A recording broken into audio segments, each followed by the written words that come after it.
436 नहीं 435 चलना है दीदी, ठीक है। इष्टानिष्टार्थ संप्राप्तौ समदर्शितयात्मनि उभयत्रा विकारित्वं जीवन मुक्तस्य लक्षणम। क्या कह रहे हैं? इष्ट और अनिष्ट, इनमें से चाहे इष्ट वस्तु यानी जो हमारी इच्छित वस्तु है वो प्राप्त हो, अनिष्ट जो हमारी इच्छित वस्तु नहीं है वो प्राप्त हो, ठीक है। चाहे जो कुछ भी प्राप्त हो, लेकिन चाहे जो कुछ भी प्राप्त हो समदर्शित, उनमें उसका समदर्शन रहे, समान भाव रहे। समदर्शन मतलब जो इष्ट वस्तु प्राप्त होती है उसमें भी ये सब कुछ ब्रह्म रूप है, और कोई अनिष्ट वस्तु प्राप्त होती है प्रतिकूल तो वो भी ब्रह्म रूप है, ऐसा भाव उसका रहता है। तो इस कारण से वो दोनों अवस्थाओं में समान रहता है, किसी भी प्रकार से वो विक्षिप्त नहीं होता या खूब प्रसन्न भी नहीं होता है। मतलब सुख में भी वो मतलब राग वाला नहीं होता है, जो अनुकूल परिस्थिति होती है उसमें वो राग युक्त नहीं होता है ना, और जो प्रतिकूल परिस्थिति होती है उसके अंदर में वो द्वेष युक्त नहीं होता है कि उसके अंदर में विक्षिप्त हो जाए, ऐसा भी नहीं होता। दोनों स्थितियों में समान रहता है। आप लोग देखिए जरा, भगवान श्री कृष्ण, भगवान श्री रामचंद्र जी है ना, भगवान श्री रामचंद्र जी को राज्य सुनाया गया, लेकिन तब भी उनको प्रसन्नता वाली बात नहीं आई, बल्कि ये हुआ कि विमल वश में अनुचित एको बंधु विहाय एक अभिषेको, ये भावना हुई उनके मन में।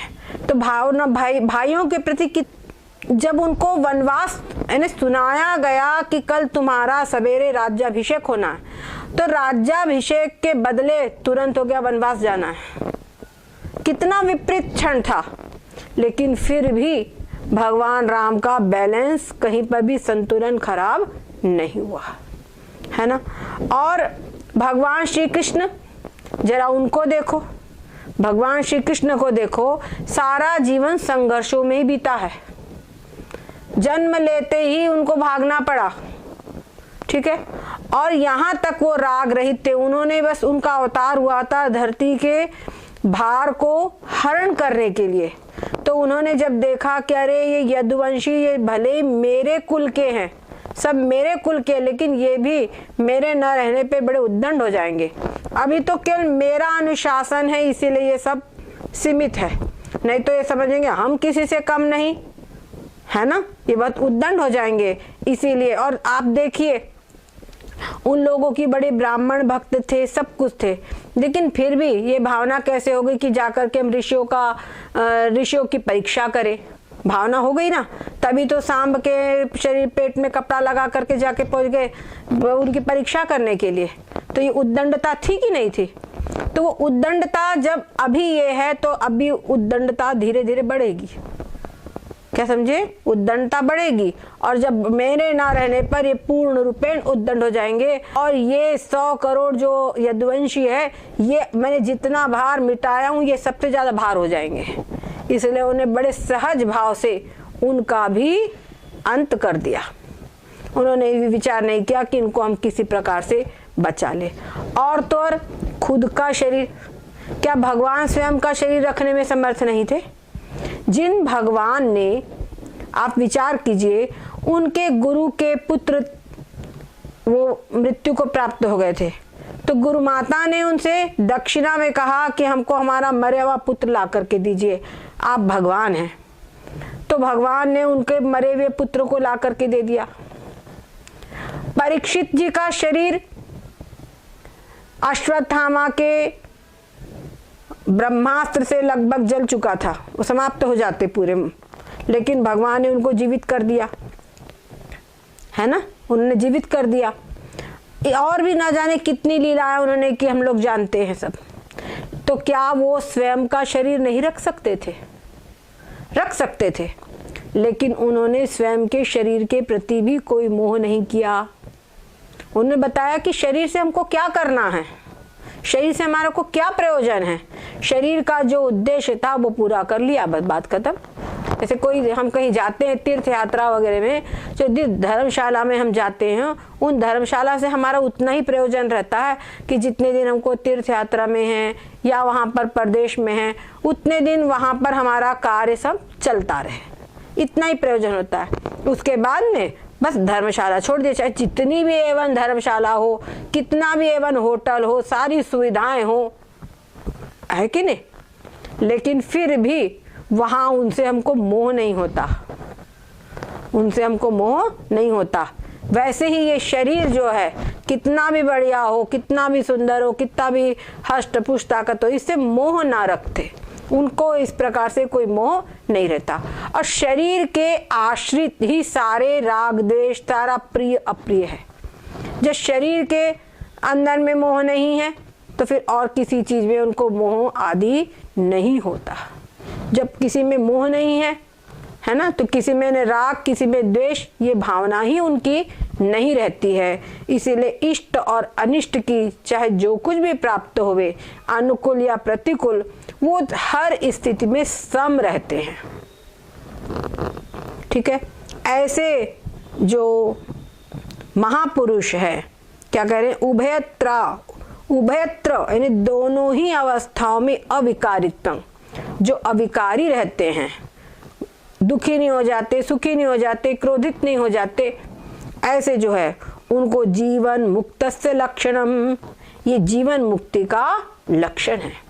आप लोग स्वयं विचार करिए अपने अपने समय में। कई लोगों ने हमसे कहा कि हमको जीवन में बहुत परिवर्तन दिखाई देता है, और परिवर्तन है। पहले वही परिस्थिति आने पर हमको बहुत व्याकुलता होती थी, बहुत दुख होता था। अब वही परिस्थिति उत्पन्न होने पर जो दुख की डिग्री है वो हम महसूस करेंगे कि कम है। समझ गए ना? जैसे छोटा बच्चा, उसका खिलौना टूट जाए तो उसके लिए ऐसा लगता है सारी दुनिया लुट गई, बहुत परेशान होता है। लेकिन हम बड़े लोग गरीब आदमी हुआ तो उसको लगेगा अरे इतना अच्छा खिलौना चला गया, अब मैं दोबारा ला नहीं सकूंगा, उसको थोड़ा लगेगा। लेकिन उस बच्चे के समान तो नहीं व्याकुल होते। खिलौना टूट गया, समझ गए ना? पर वही व्यक्ति जो खिलौना टूटने पर व्याकुल नहीं होता है, वही उसके बच्चे को ही कोई बात आ जाए, बीमार हो जाए, कुछ बात हो जाए तो तब व्याकुल होगा कि नहीं होगा? तो समझ लीजिए जैसे बच्चे के लिए खिलौने में बच्चे को मोह है, वैसे ही हम सब लोग जो है उनको हमको परिवारजनों में वैसा ही मोह है। तो जैसे हम बच्चे को समझाते हैं, वैसे जो ज्ञानी महापुरुष है वो समस्त जिज्ञासु, उनके लिए वो बालक ही है। अज्ञानी जो है वो बच्चे ही है उनके लिए, अज्ञानी। समझ गए? ये बात है। तो अब आगे कहते हैं, ब्रह्मानंद रसास्वादा आसक्त चित्ततया यते अंतर्बहिर्विज्ञानं जीवन मुक्तस्य लक्षणम्। बहुत कहते हैं जो ब्रह्मवेत्ता है, जीवन मुक्त है, उसको ब्रह्मानंद रसास्वाद, ब्रह्मानंद के रस में उसी को आसक्ति रहती है। क्या समझे? ब्रह्मानंद के रस में, ब्रह्मानंद रस में उसकी आसक्ति रहती है, वही उसको बड़ा प्रिय लगता है।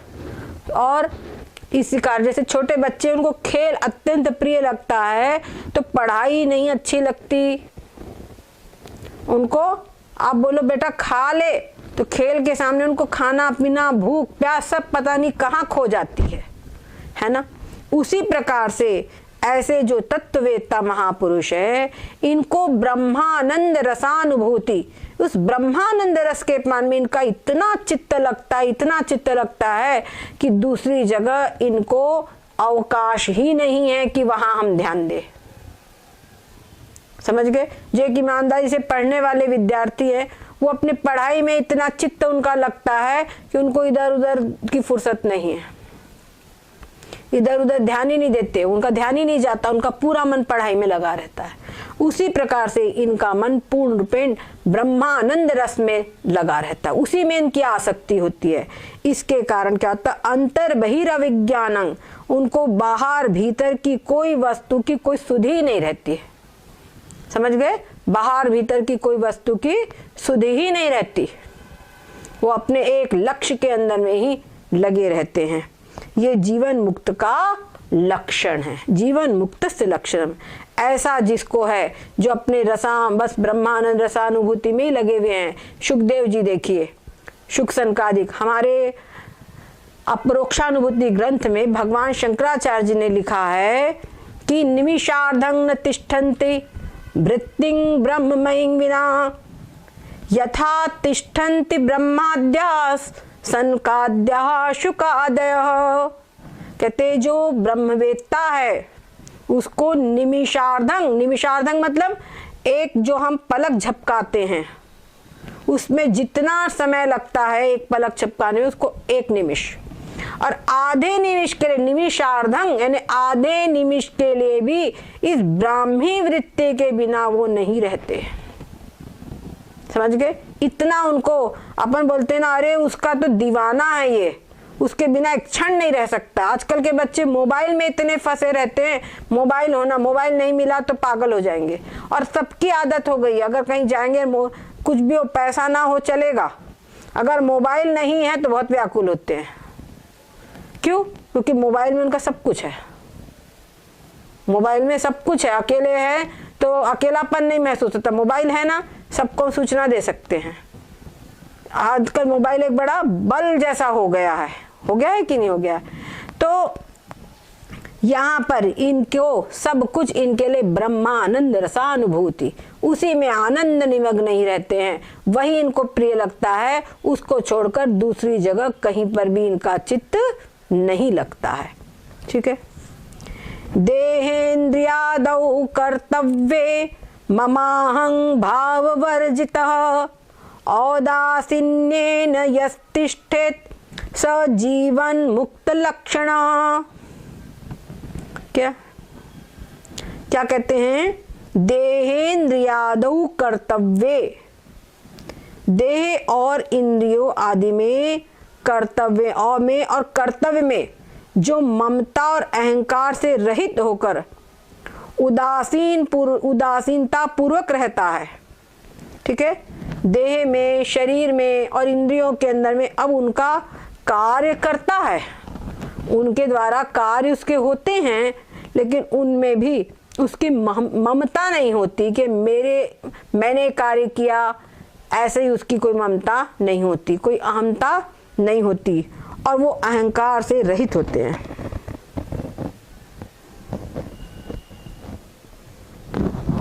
ठीक है।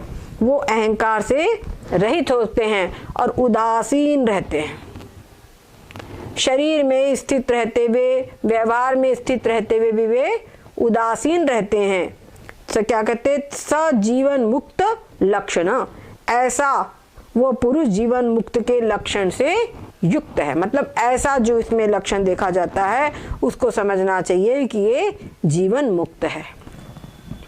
और एक और बात है, ऐसे विराले वीर को, ऐसे निराले धीर को वैसा ही विरला जानता। जो जीवन मुक्ति का आनंद जिसने प्राप्त किया है वही समझ पाएगा कि ये जीवन मुक्त है। सामान्य व्यक्ति उसको समझ भी नहीं पाएगा। जैसे कहते हैं ना कि जाके पीर न पड़ी बेवाई, सो क्या जाने पीर पराई, है ना। जिसको ऐसा जो बीवाई पड़ती ना पैरों में, चिखली, उस बीवाई की पीड़ा बहुत अधिक मानी गई है। मार खुजली चलती है, जलन होती है, परेशानी होती है, उस पीड़ा को बहुत अधिक माना गया है। और उस पीड़ा के होने के बावजूद भी प्रायः जो पानी में काम करने वाली गृहिणियां होती है, जो भी होते हैं, उनको ये बीमारी बहुत ज़्यादा होती है। और वो सब कुछ होने के बावजूद भी उनको कार्य करना ही है ना। ऐसा नहीं कि चुप बैठ जाए, क्योंकि वो इतना पीड़ा इतनी अधिक नहीं दिखाई पड़ती, लेकिन है ऐसी कि चलना फिरना मुश्किल हो जाता है। तो कहते हैं कि वो पीड़ा जिसको हुई हो वही समझ सकता है दूसरे की पीड़ा, समझ गए। और वैसे भी अपने को जिसके ऊपर पीड़ा आई वही दूसरे की पीड़ा समझ सकता है। तो उसी प्रकार से जिसने इस जीवन मुक्ति के आनंद को अनुभव किया हो वही समझ सकता है कि जीवन मुक्ति के आनंद का अनुभव कर रहे हैं। दूसरा व्यक्ति नहीं समझ सकेगा। विज्ञातात्मनो यस्य ब्रह्म भाव श्रुतेर्बलात् भवबंध विनिर्मुक्तः स जीवन मुक्त लक्षणः। विज्ञात आत्मनो यस्य, जिसने अपने आत्मा का क्या ब्रह्म भाव श्रुतेर्बलात्, श्रुतियों के द्वारा, शास्त्रों के द्वारा मैं ये जो शरीर में आत्मा है ये आत्मा ही ब्रह्म है ऐसा जान लिया है, और जो आत्मा है सो ब्रह्म है, सो ब्रह्म सो हम, वो मैं हूँ, ऐसा जिसने समझ लिया है, जिसने अनुभव कर लिया है, भव बंध विनिर्मुक्ता, वो संसार रूपी बंधन से विशेष रूप से मुक्त हो गया है। संसार रूपी बंधन से मुक्त हो गया। देखो जन्म मरण का बंधन तो दिखाई नहीं पड़ता, क्योंकि मृत्यु तो सबके सामने उसकी होगी, परंतु आगे जन्म नहीं होगा। और उसने शरीर के, देखो क्या होता है अंतर में, कई लोग क्या बोलते समझते हैं कि अब ये विद्वान मरेगा नहीं, पर ये मरता तो है, सबको देखने में आते, बड़े बड़े महात्मा लोग मर गए, तो अंतर आखिर क्या है। तो बात उठती है कि जिस समय पर सामान्य व्यक्ति का शरीर छूटता है, उसके प्राण का अंत होने का समय आता है, शरीर छूटने का समय आता है, मृत्यु का समय आता है, उस समय पर यम के दूत आते हैं, समझ गए, जो भी आए, तो उसके शरीर में से प्राणों को खींचा जाता है जबरदस्ती। अब क्या होता है कि उसकी अपने शरीर में आसक्ति है, समझ गए, तो शरीर में आसक्ति है और शरीर से उसको खींचा जाता है, तो जबरदस्ती खींचना पड़ता है। तो जबरदस्ती खींचने के कारण उसको भयंकर पीड़ा होती है। जैसे आपका मकान है, समझ गए, आपका मकान है खुद का, और कोई आ जाए डाकू चोर, समझ गए, डाकू चोर कोई आ जाए और आपको जबरदस्ती आपके घर से खींचने लगे और निकालने लगे, तो कितनी पीड़ा होगी, तकलीफ होगी कि नहीं होगी, घोर पीड़ा होगी वहां पर। ऐसे ही उसने शरीर जो है, ये शरीर मेरा है, ये मेरा से छूट रहा है, इस बात की उसको भयंकर पीड़ा होती है, मानसिक पीड़ा भी होती है और शारीरिक पीड़ा भी होती है। अगर किसी को कोई तकलीफ हो, बोलते बाप रे ऐसा दर्द हो रहा सकता प्राण निकल जाएंगे, कहते ना। तो प्राणांत जो है, प्राण निकलने का जो दुख है, वो चरम सीमा पर पराकाष्ठा का दुख है, समझ गए, वो पराकाष्ठा का दुख है, भयंकर पीड़ा होती है उस समय। ऐसा कहते हैं कि जिस समय पे शरीर से प्राण निकलते हैं तो 72,000 बिच्छुओं के काटने के समान पीड़ा होती है। और एक बिच्छू का काटने का मतलब समझ लीजिए कि एक अंगीरा हाथ पर रख जाए तो एक बिच्छू के काटने का उतना तकलीफ होती है, समझ गए, एक अंगीरा रख जाए हाथ के ऊपर में तो जैसी भयंकर जलन होगी, वैसी जलन बिच्छू के काटने से होती है। मेरे को बिच्छू काट चुका है इसलिए बता रही हूं। और 72,000 अंगीरे शरीर पे रख दिए जाए तो समझो क्या हाल होगे, समझ रहे ना। तो ऐसी भयंकर पीड़ा होती है मृत्यु के समय पर सामान्य व्यक्ति को। परंतु जो आत्मवेत्ता है उसने समझ लिया है कि शरीर मैं नहीं हूं, मैं इससे अलग हूं, तो उसने विवेक पूर्वक शरीर को त्याग दिया है, पहले ही त्याग दिया है। तो उसके कारण क्या होता है कि उसके शरीर में से प्राण धीरे धीरे धीरे धीरे वो निकलते हैं, समझ के, खींचा नहीं जाता उसके प्राणों को, उसके प्राणों को खींचा नहीं जाता। उसके शरीर से प्राण आदि जो उसका शरीर का प्राण पूरा हो गया है तो धीरे धीरे निकलते हैं, उसका जो सूक्ष्म शरीर है उसके साथ में निकलता है धीरे धीरे। पर वो निकलने के बाद में क्या होता है, जो अज्ञानी व्यक्ति है उसका जो सूक्ष्म शरीर है वो प्राण है, उसके कर्म के अनुसार स्वर्ग में, नरक में, जहां कहीं जाना हो वहां जाते हैं। समझ गए? जहां कहीं जाना होगा वहां जाते हैं। और जो ये ज्ञानी हैं उसके प्राण निकल करके फिर कहीं जाते नहीं हैं, यहीं पर क्या है, जो सूक्ष्म शरीर है, प्राण यह है क्या, पंच महाभूतों का ही तो सब है। आप लोगों ने पढ़ा था ना सृष्टि की उत्पत्ति के समय, पंच महाभूतों से तो उत्पन्न है, तो अपने अपने कारण में लीन हो जाते हैं। समझ गए? जो इंद्रियां सतोगुण से बनी हैं, जैसे आकाश के सत्वगुण से बनी वो आकाश के सत्वगुण में विलीन हो गई, जो रजोगुण से बनी है वो अपने अपने पंच महाभूतों के उन गुणों में लीन हो जाती है। और समझ गए? और जो स्थूल शरीर रहता है, समझ गए, स्थूल शरीर जो रहता है वो यही पड़ा रहता है। उसको तो हर व्यक्ति का, चाहे किसी का अंतिम संस्कार कर दिया जाए, उसको जला दिया जाए तो भी वो पंच महाभूतों में विलीन हो जाता है, जमीन में गाड़ दिया जाए तो भी वो पंच महाभूतों में धीरे से विलीन हो जाता है। समझ गए? और अगर जल में जल प्रवाह कर दिया जाए तो भी वो धीरे से अपने उनके शरीर सब विलीन हो जाता है। चाहे उसका किसी का बोलेंगे इतने सारे तो शरीर होते हैं, एक्सीडेंट वगैरह में, भूकंप वगैरह में आते हैं, उनका कहाँ होता है, वो भी किसी ना किसी प्रकार से धरती में या कहीं ना कहीं समा जाते हैं। और वो भी सब पंच महाभूतों में जो शरीर है, ये पंच भूतों का शरीर, स्थूल शरीर, वो कहीं नहीं जाता, वो लीन हो जाता है। और जो सूक्ष्म शरीर है वो सामान्य व्यक्ति के तो अपने अपने कर्मों के अनुसार लोकों में जाते हैं, लेकिन जो ज्ञानी है उसका सूक्ष्म शरीर भी अपने अपने बस शरीर का त्याग करते बराबर वो अपने अपने कारणों में लीन हो जाता है। समझ गए? क्योंकि अब वो लीन हो गया, सूक्ष्म शरीर समाप्त हो गया। अब उसके बाद में सूक्ष्म शरीर और प्राण यही तो फिर दूसरे लोकों में जाते हैं, दूसरी योनियों में जाते हैं, तो अब उसको दूसरे लोकों में जाना नहीं है, इसलिए वो वहीं पे लीन हो जाता है। समझ गए? क्लियर हुई बात? तो ये अंतर हो जाता है ज्ञानी के और अज्ञानी के शरीर के अंत में। न तस्य प्राणा उत्क्रामन्ते, उसके प्राणों का उत्क्रमण नहीं होता, ये बात कही जाती है। और लेकिन शरीर का जब तक प्रारब्ध है तब तक है, प्रारब्ध समाप्त होने के शरीर का पात होगा, शरीर जर्जर हो गया, पात होगा शरीर का, लेकिन उसके तरीके में अंतर है। अच्छा, वो लोग जो अज्ञानी व्यक्ति है फिर अपने कर्मों के साथ नए शरीरों को प्राप्त करेगा, लेकिन ज्ञानी का शरीर किसी भी, अगर उसका पूर्ण रूपेण ज्ञान हो चुका है, दृढ़ अपरोक्ष ज्ञान हो चुका है, तो उसको फिर आगे उसका फिर शरीर और उसको धारण नहीं करेगा। एक बात और समझ लो, इस लोक के अंदर में तो कहीं भी पार्शलिटी हो सकती है।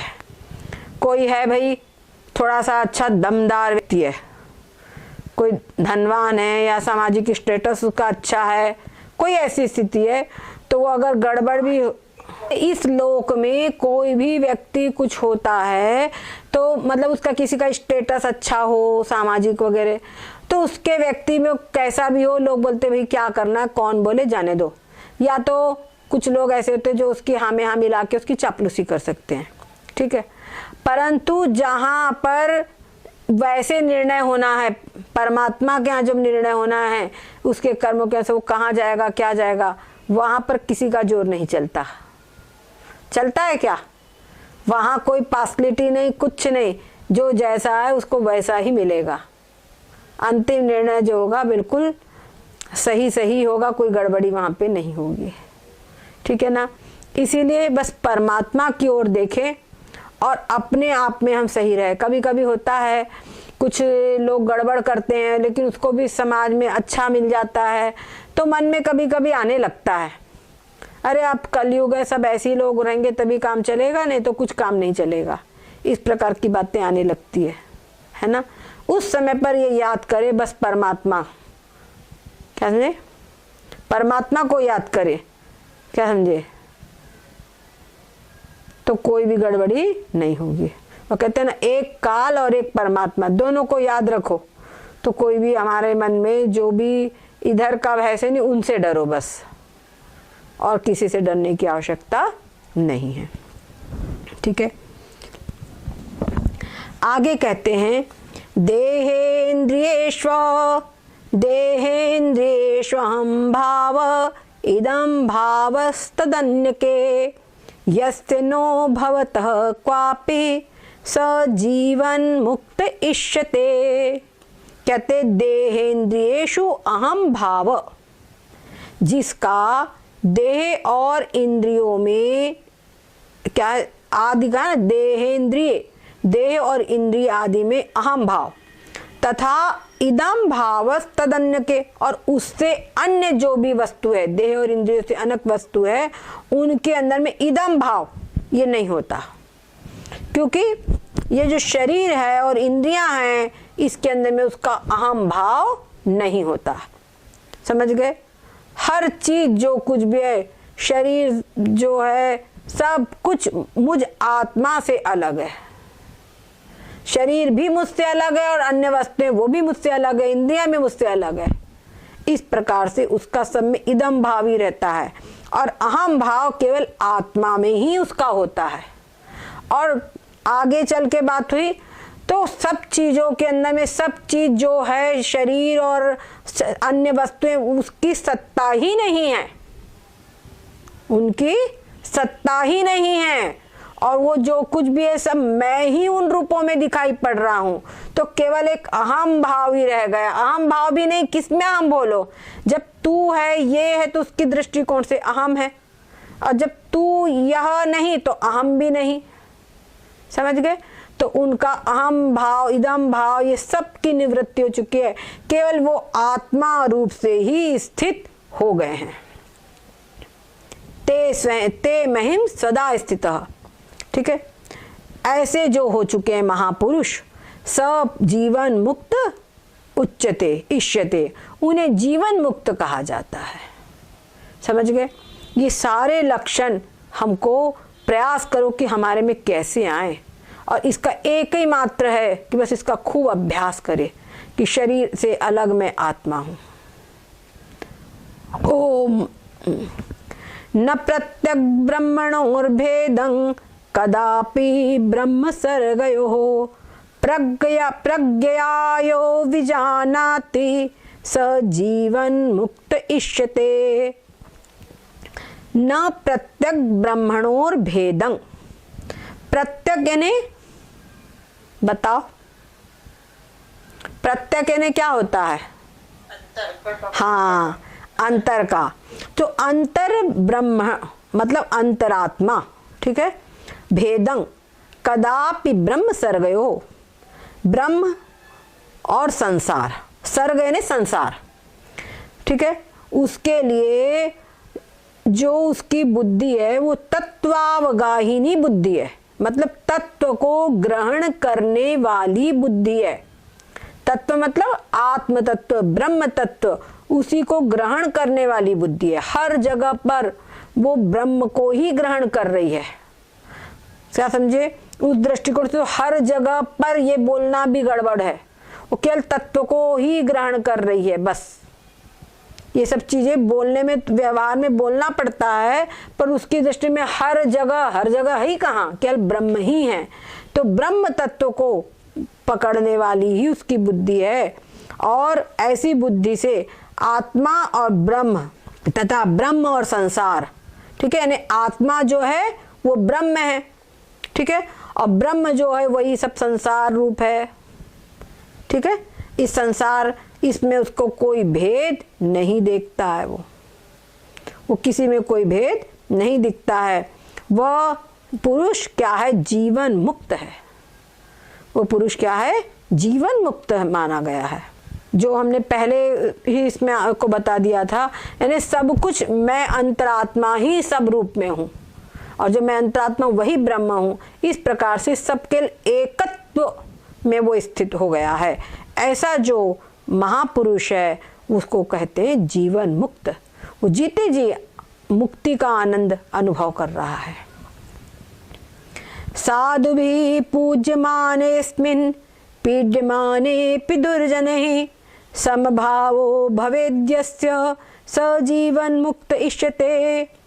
अगर जो साधु पुरुष है वो आके उसका पूजन करते हैं, उसकी प्रशंसा करते हैं, उसकी स्तुति करते हैं, और दुर्जन लोग उसको पीड़ित करते हैं, जैसे आप लोगों ने देखा है ऋषभ देव जी, जड़ भरत जी, इनके उदाहरण आपको मालूम है। उसी प्रकार से हमारे श्रीमद् भागवत में तितिक्षु ब्राह्मण की कथा बताई गई है। तितिक्षु ब्राह्मण को भी क्या होता था, जो दुष्ट लोग थे वो उसको बहुत परेशान करते थे, है ना, उसको मारते थे, पीटते थे, अरे पाखंडी, अब इसने ये बहाना बनाया है, आदि आदि करके उसका तिरस्कार करते थे। ठीक है, तो कहते हैं ऐसी स्थिति में भी जो मदर शरीर का कोई सत्कार किया जाए तो उसमें भी वो संभाव है। जो कुछ है शरीर है, जो कुछ भी हो रहा है शरीर का हो रहा है, मुझ आत्मा का तक इन फूल मालाओं की, इस सत्कार की कोई पहुंच नहीं है। इस प्रकार से, और कोई सता रहा है तो मुझ आत्मा पे इसकी भी कोई पहुंच नहीं है। इस प्रकार से दोनों ही तरफ वो समान भाव से स्थित रहता है, वह मनुष्य जीवन मुक्त कहलाता है। यत्र प्रविष्टा विषया परेरिता नदी प्रवाह इव वारिराशौ लिनन्ति तन्मात्रतया न विक्रिया लिनन्ति सन्मात्रतया न विक्रियाम् उत्पादयन्तेष यतिर्विमुक्तः।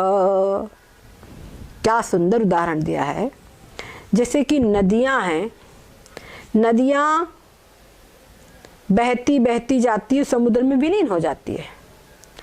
तो जब समुद्र में वो विलीन हो जाती है तो समुद्र रूप ही हो जाती है। वो क्या होती है, समुद्र में मिल करके वो समुद्र रूप ही हो जाती है। उसी प्रकार से दूसरों के द्वारा कोई उसकी, दूसरों के द्वारा उसके लिए कुछ विषय, कुछ वस्तुएं, कुछ उपहार उसको भेंट किए गए, तो वो सब उसके लिए आत्मस्वरूप ही है, ऐसा ही वो दर्शन करता है।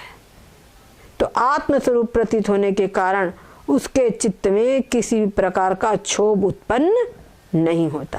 यानी जो सारे पदार्थ उसको दिए जाते हैं, वो सारे पदार्थ जैसे समुद्र में नदियां मिल जाती है और समुद्र रूप हो जाती है, वैसे वो सारे पदार्थ उस तक पहुंच करके वो सब आत्म रूप ही हो जाते हैं।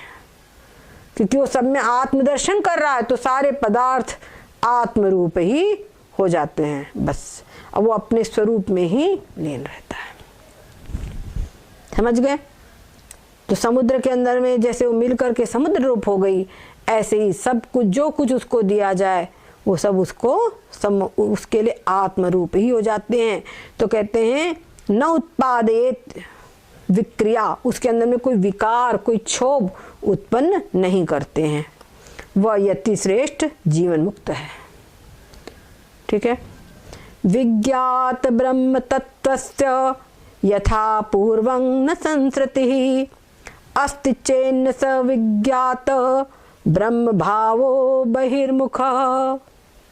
क्या कहते? विज्ञात ब्रह्म तत्वस्य, यानी जिसने ब्रह्म तत्व को जान लिया है, ऐसा जो विद्वान है उसको यथा पूर्वं न संसृतिः, तो अब जैसे उसको पहले संसार में आस्था थी, समझ गए ना? जैसे छोटा बच्चे को जो अपने खिलौने में बचपन में जो आस्था थी, है ना, जो प्रियत्व था कि हम अपना खिलौना किसी को नहीं देंगे, वो आसक्ति बड़े होने पर नहीं रह जाती। बड़े होने पर उसमें समझदारी आ जाती है तो उसको लगता है मेरे लिए किस काम की चीज है। समझ गए ना?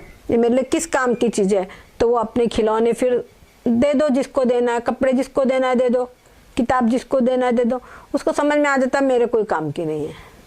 उसी प्रकार से इसको संसार के अंदर में वो ऊंचा उठ चुका है संसार से, तो उसको अब संसार के जो पदार्थों में जैसा पहले आग्रह था कि मुझे चाहिए है, या उनमें जो आस्था थी ये मेरा है, वो सब आस्था, वो सब उसकी आस्था क्या है, फिर वैसी आस्था उसको नहीं रह जाती। और क्या कह रहे हैं, अस्थि चेन, अगर ऐसी आसक्ति है तो सब विज्ञात, तो फिर समझना चाहिए कि वो तो संसारी है, अभी उसको ब्रह्म भावो बहिर्मुख, अभी उसको ब्रह्म भाव का ज्ञान नहीं हुआ है, वो अभी बहिर्मुख है। समझ गए? ये उसकी पहचान है कि उसको फिर संसार में वैसी आसक्ति नहीं रह जाती।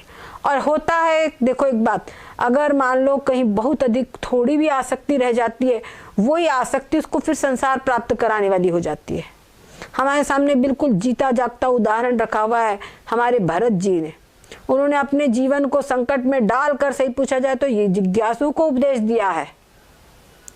समझ गए ना कि देखो इस प्रकार से हमने पूरे राजमहल सबको छोड़ दिया, लेकिन हिरण में आसक्त हो गए, और हिरण का भी भला करने गए थे, हिरण के ऊपर करुणा करने गए थे, लेकिन उस करुणा में खुद ही करुणा के पात्र बन गए। तो यहाँ पर उन्होंने बहुत बड़ा संदेश दिया है। समझ गए? तो जैसे किसी भी चीज में अगर आसक्ति है तो वो आसक्ति उसको फिर से संसार प्राप्त कराएगी। प्राचीन वासना वेगाद असौ संसरति चेत, प्राचीन वासना वेगाद असौ संसरति चेत, न सदेकत्व विज्ञानम न सदेकत्व विज्ञानान मंदी भवति वासना। यदि कोई कहे कि उसकी जो पूर्व वासना है उसकी प्रबलता से फिर भी उसके संसार में प्रवृत्ति रह सकती है। कोई बात की होती ना, पूर्व वासना मतलब पहले बहुत अधिक प्रिय है, तो ऐसी स्थिति के कारण उसको फिर उसमें प्रवृत्ति रह सकती है। बोलते ऐसी बात नहीं है, क्योंकि ब्रह्म के एकत्व के ज्ञान से न सदेकत्व विज्ञानान, उसको सब में एक सत जो तत्व है, आत्मा रूप सब कुछ एक ही तत्व है, सब कुछ एक ही है, एक तत्व का उसको ज्ञान हो चुका है, मतलब सब कुछ एक रूप है, ऐसा उसको ज्ञान है। तो जितने भी संसार के विषय हैं सब में मिथ्यात्व बुद्धि हो चुकी है, सबका उसने बात कर दिया है। तो ऐसे के कारण उसकी जो प्रबल वासना है वो भी मंद पड़ जाती है, उसको भी प्रबल वासना नहीं रह जाती है।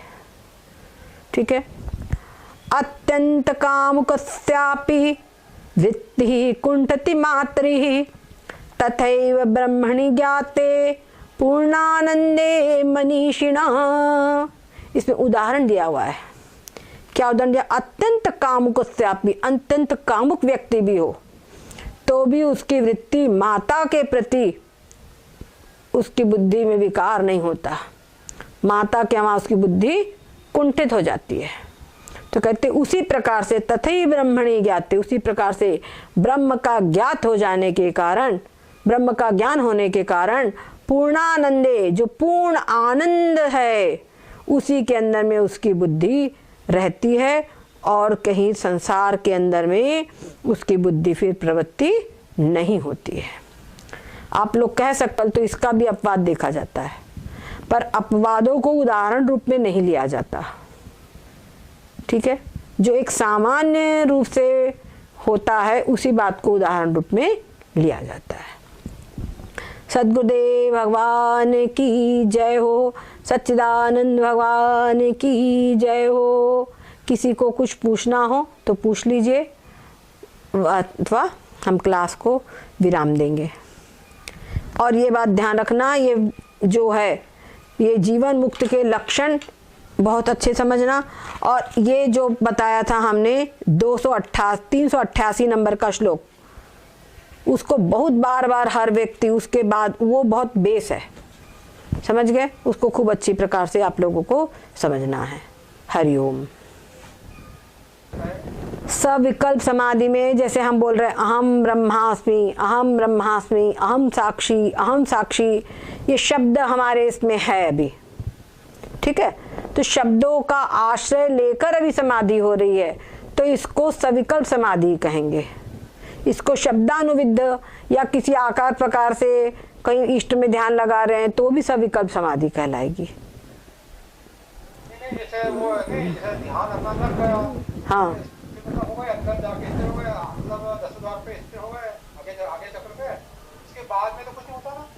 अब आज्ञा चक्र पे ध्यान हो गया, ये आज्ञा चक्र का बोध है कि नहीं आपको ये बताइए। बात हमारी बोले वो तो है, बात समझो। अगर हमको आज्ञा चक्र का बोध है, इस ये है, उसमें हम देख रहे हैं ये चीज, ये स्वेटर है, ये स्वेटर ब्रह्म है, तो स्वेटर का भी ज्ञान है और ब्रह्म है, ये दोनों चीजें हो रही है, समझ गए। तो ये स्थिति भी सविकल्प समाधि की स्थिति हुई। एक समय इसी का अभ्यास करते करते, इस सविकल्प समाधि का अभ्यास करते करते ऐसी स्थिति आती है कि वो जो आकार प्रकार नाम रूप उनका कोई जरूरत नहीं है, उनके तरफ ध्यान नहीं, दिमाग नहीं जाएगा, वृत्ति के सीधे ब्रह्म को ही पकड़ेगी और ब्रह्म को भी एक रूप में। तो ये अभ्यास करते करते जब परिपक्व अवस्था आ जाती है उस समय पर निर्विकल्प समाधि सिद्ध होती है, ठीक है। समाधि में कोई विकल्प नहीं आता, कोई विकल्प नहीं, कुछ नहीं। अब उसको हम शब्दों में कहकर बता भी नहीं सकते, वो तो जब अनुभूति होती है तभी समझ में आता है। और उस समय पर जैसे आपको मीठा खिला दे, गुड़ भी खिला दे, रसगुल्ला भी खिला दे, जलेबी खिला दे, और बोले भैया जरा तीनों का अंतर बताइए, बता सकते हो? चलो अंतर जाने दीजिए, हम कहें रसगुल्ला कैसा है, बोले मीठा है, अरे मीठा कैसा होता है, तो वाणी से बता सकते हैं क्या? नहीं बता सकते। बस एक ही उपाय है कि जो पूछ रहा है उसी को रसगुल्ला खिला दो। अब बोले तू बता कैसा है, तो भी नहीं बता पाएगा। बता पाएगा? साक्षात सरस्वती जी भी आ जाएगी तो भी वाणी से बोलकर नहीं बता सकती। क्यों? क्योंकि जो मीठा है टेस्ट, वो वाणी किसे बताने का विषय ही नहीं है, वो रसना इंद्रिय का विषय है, समझ गए। इसी प्रकार से ये जो आनंद अनुभव करना है, सविकल्प समाधि का आनंद, ये अनुभूति का विषय है, ये शुद्ध बुद्धि के द्वारा अनुभव में आता है, इसको वाणी से बोलकर नहीं बताया जा सकता। हाँ, भूख प्यास है उसको हम वाणी से बोल के नहीं बता सकते, तृप्ति होगी उसको भूख से, उसको हम नहीं बता सकते, सुख दुख को हम वाणी से बोलकर नहीं बता सकते। समझ सकते हैं, बस अनुभव कर सकते हैं, ठीक है। हरिओम, मंगलमय, ओम नारायण। तो समाधि में शरीर की अनुभूति भी, तो शरीर का अनुभूति नहीं रहता होगा ना? कहाँ, कैसे रहेगा? आपको एकदम सुषुप्ति अवस्था, गहरी सुषुप्ति अवस्था में शरीर का भाव रहता है क्या? शरीर में कोई पीड़ा है? कुछ नहीं, सब गायब, सब गायब। वैसे ही बस इतना है कि समाधि में ये जो सुषुप्ति में बोलते ऐसे सुख से कुछ नहीं जाने, पर वहां पे बड़ा आनंद है, उसको तुम जाने। वहां नहीं जाने वाली बात नहीं, वहां जाने, ये अंतर है।